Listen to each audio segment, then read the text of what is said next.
Guys, welcome back. Thank you for joining me in this section. Next, now we're having a fin matcher. We are trying to use SIFT, which is a faster approach in feature descriptor compared to our SIFT for matching. You're trying to match some properties in an image. So the goal is to efficiently match key points between images using a fast descriptor of SIFT and a scalable interest neighbor search called FLANN. How does this work? Our SIFT will dictate the key point using Hessian's matrix and compute descriptor based on these hair wavelet responses. The FLANN, on the other hand, which is a fast library and approximation nearest neighbor, will quickly find the closest descriptor matches in a high dimensional space using optimized search tree. One of the key strengths of this particular descriptor is that it is robust and accurate for matching. It is robust and accurate in matching for scale and rotation variant features. It is faster than our brute force matching due to FLANN approximity search. It performs well with changing conditions like varying illuminations and partial collisions. But the major drawback we're having here is that SIFT is patent. That is, we have limited commercial use. It has limited commercial use. It is slower and heavier than Hub, which we will still be exploring in our next section. FLANN, on the other hand, may return approximation matches which sometimes need additional filtering, like lowering the ratio test. Without wasting much of our time, let's see how this is being done and how we generate this amazing FLANN matching itself. Firstly, in this section, we have to define a function for detector. Function dictates underscore SIFT flimmer. So we are bringing in some key variables, key features like our image. We're giving a sigma of 1.5. Next, a threshold ratio. There's a threshold ratio of about 0.2.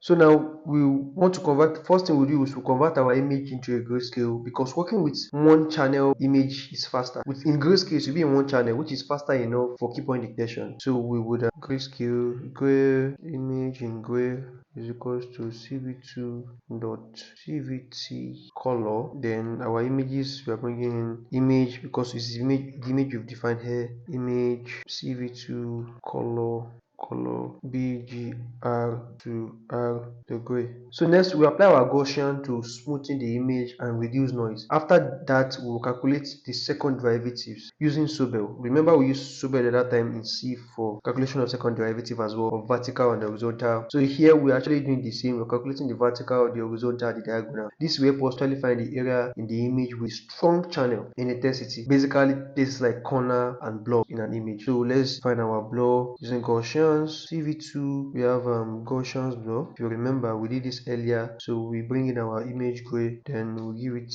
a then we'll bring in our sigma x and sigma y. We have our sigma already. Sigma x is equals to sigma as 1.5, of course, the one we define outside. Then sigma y is equals to sigma. Great.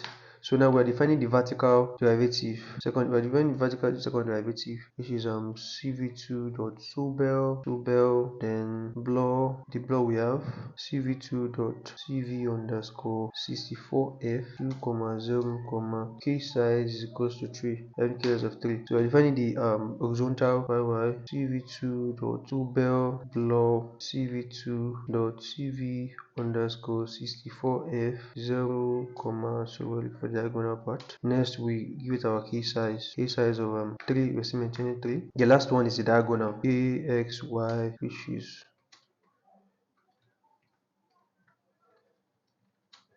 our Sobel value cv2 dot cv underscore 1,1, our key size value, which is 3 as well. Great. So now we'll be able to create a Gaussian smoothing. Next, we need to compute the determinant of Hessian, which highlights this interesting point. We then normalize it. After normalizing it, we make sure the value is easier to work with, and then we create a max using a threshold point. Only point that is strong will respond to survival of the next step. What I mean is any value below particular threshold will be off, and value above a particular threshold will be taken into consideration. And that's what we'll be doing for this section in the maxing. So let's just define it here. There's a multiply by I.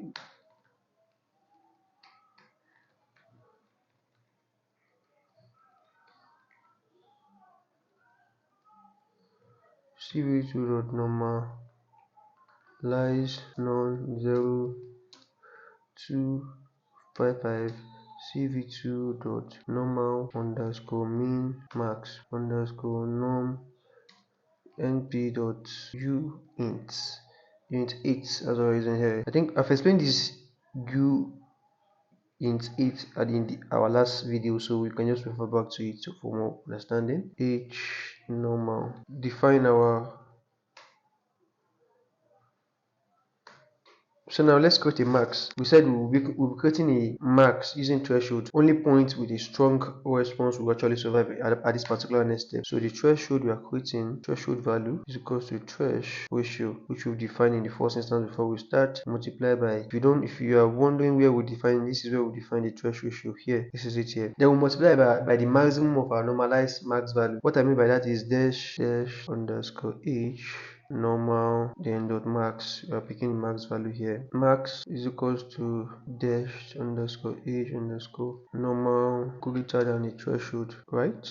Greater than the threshold dot assign particular type, and type we're assigning is int, so we bring np dot u integer 8 multiply by 22555 further. So from here now we'll be able to like create a threshold dropper. The only value that survive here are the strong ones, the one that actually meets a particular threshold we've defined already.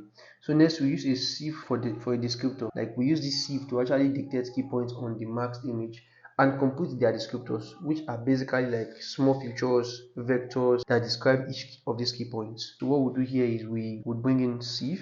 So here we should be using things like there's a function we should be using x2d features, but currently OpenCV and Python generally they are not having the feature is not available. Currently the feature is not available. That's why we improvise using another method of solving the problem. Soft generally is having issue. I don't know why. So now we are running through this code via alternative methods. See if that will define. Now key point.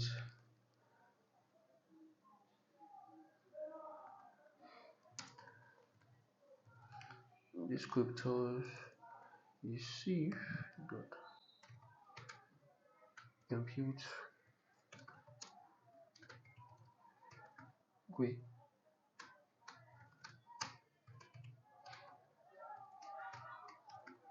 key point descriptors. So we're returning key point and descriptor. So at this end now, what we are doing is we are getting the key points and descriptors and the location and details of all the important features in our image. That's what we are returning now in this particular point. So next what we are doing is we are loading our image. We have problems somewhere. Let's see, compute gram is go we want to use. That's image go. Yeah. What's happening? Okay, I have loser blur here. So we have to like make sure there's no problem what we are doing and we are very careful. So the image we have here is this to be image gray.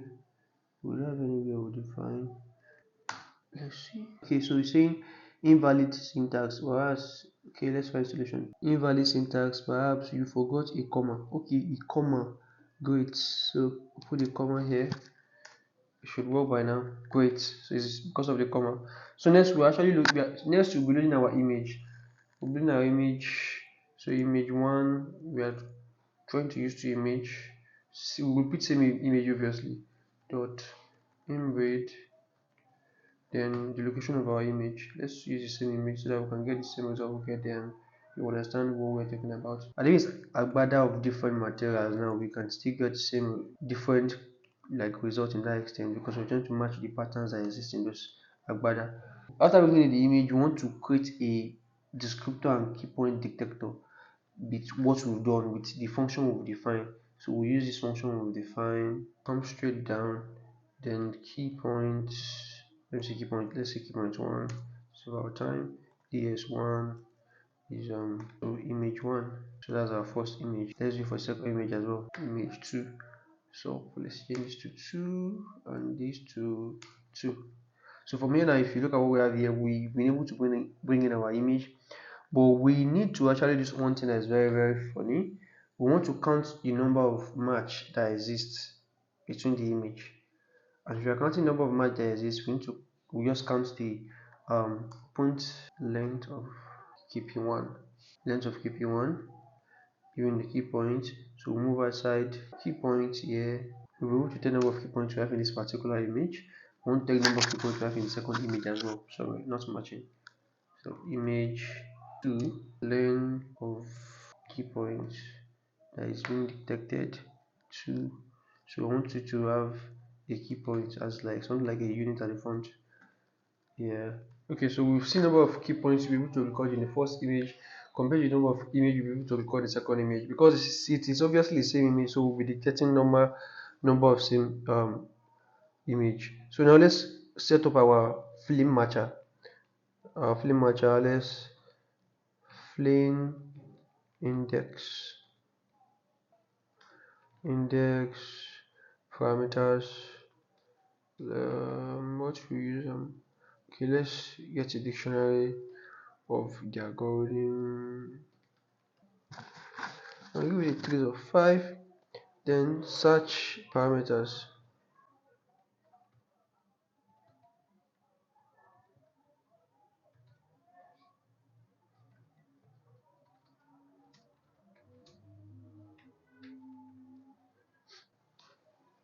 So we're going to set up this. What's happening here? So it's underscore that we have here. That's very important. Then the flame. I think we've set up a flame already. Okay, so let's do this. So let's set up our flame. Flame is equals to CV2. We're using the same flame matcher that we set up. Index parameter, that one of our inputs. Index parameter will be one of our input. Then we need a search parameter. So let's create a search parameter. Search parameter will be dict of checkpoints. Dict of, let's use checks. Let's check 50. So that's our second parameter, search underscore parameters. So now since we have our